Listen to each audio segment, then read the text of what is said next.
Sam Logue here for irishboxing.com. Absolutely delighted to be joined by Owen O'Neill, Triple O. Owen O'Neill here in GLEANN Boxing Club. Am I pronouncing it right? GLEANN?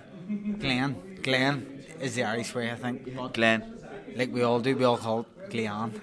Okay. So, yeah, I think the proper way is GLEANN. I was confused coming up because I was like, I'm sure, like, I studied Irish in school and all like that. My Irish is shite now, but I was like, that's definitely GLEANN, isn't it? Or GLEANN or something like that. And then one of the lads was like, it's GLEANN. I was like, oh shit, I had it so wrong. Oh shit, you know what I mean? But up in the club today in GLEANN, unbelievable sparring, eh? It was sparring day, yourself, Paddy, like Conor Quinn, Colin Murphy, Big Carroll, yeah, the Crusher. He was really good as well. I wasn't familiar with him before. Very, very good level, like real good shape and stuff. Yeah, obviously Dee, Throwing is all in with each other and stuff. Talk to me about, first of all, like, how was the session today? And it was interesting, wasn't it? We got a little bit of word in earlier on, the sparring, kind of everyone just kind of jumps in, everyone's different weight classes, it's kind of just adapt on the day to whatever comes your way. Just, yeah, talk to me a little bit about that kind of sparring. Is something you do all the time? Yeah, mate, we spar every Friday. We call it Doghouse Fridays because every Tom, Dick and Harry comes up. You've semi-pros, you've professionals, you've fucking street fighters, you've everything, and then everyone just bounces in each round, bounces out. Unless you have a fight coming up, you would stay in for as many rounds you needed. But like I was sparring Big Paddy. He's very technical, you have to be very smart. Big Crusher, he's a heavyweight, just need to stay out of his way. And then Colin Murphy, he's a workhorse, so you just try and work with him. So it's class sparring. It's very different, like each round. You know what I mean? So it'll definitely benefit you, like. Yeah, 100%, definitely. Yeah, and you could see it, like, from watching it. You can see the benefit and how you kind of have to adapt to every different style and stuff when you're in here with different guys.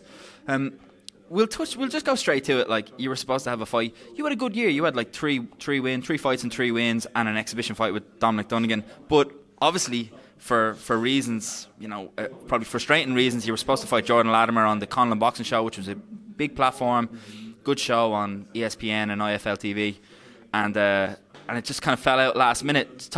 Is it still something that bothers you? Talk to me about what happened.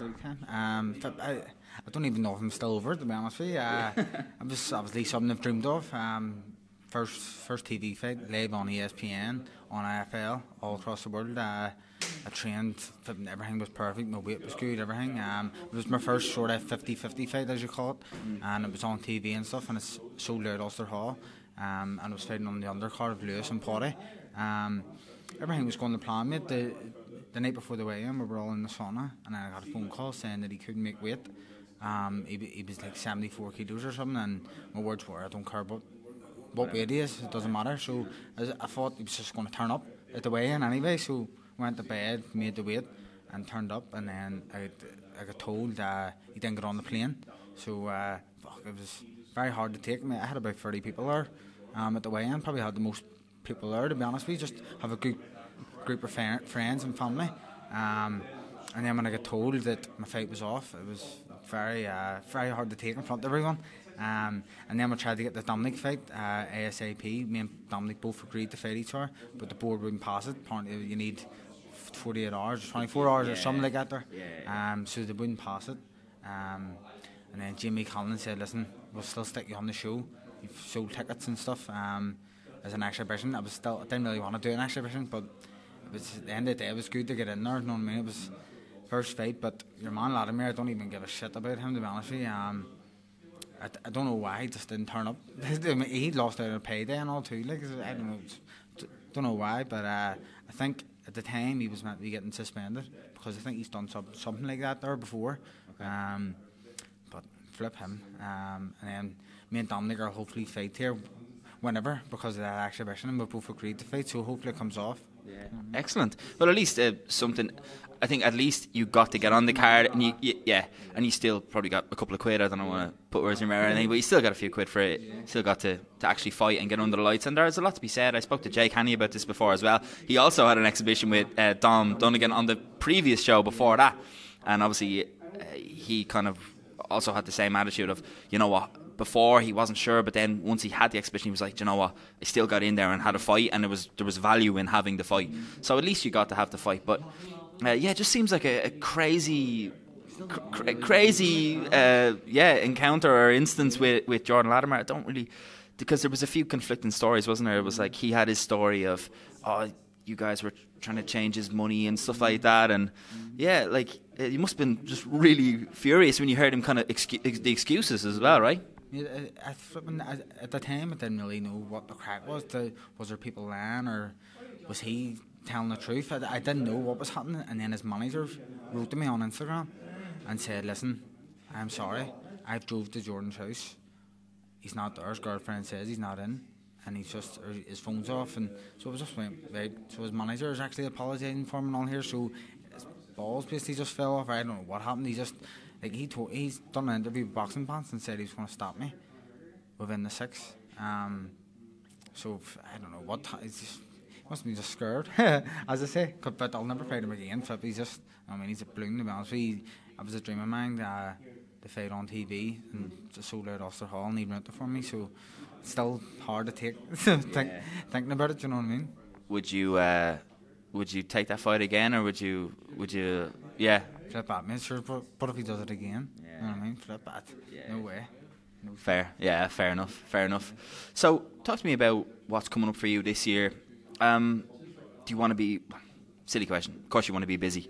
But how's it looking for you? Have you had much conversations with your manager / promoter in Boxing Ireland promotions? You know, Dennis, Stephen Sharp and Len Gunning. Have you had much conversations with them? And how is this year looking for you, and how do you want it to pan out? Well, mate, I've been talking to Leonard a lot. We actually were meant to run a show on the 26th of February up in the Debnies, but it's not happening. Only found out there last week, so I don't really know what's going to happen, to be honest with you. Hopefully, well, I do know that whenever I do fight, it's going to be a big one. Hopefully, it's me and Dom, and then eight rounder. If it's for a title or not, I don't care. Just as long as I get fighting, and it's going to be a 50-50 fight. I think I'm ready for them fights now too. You know what I mean? Well, you're 7-0 now, and you've fought kind of exclusively journeymen.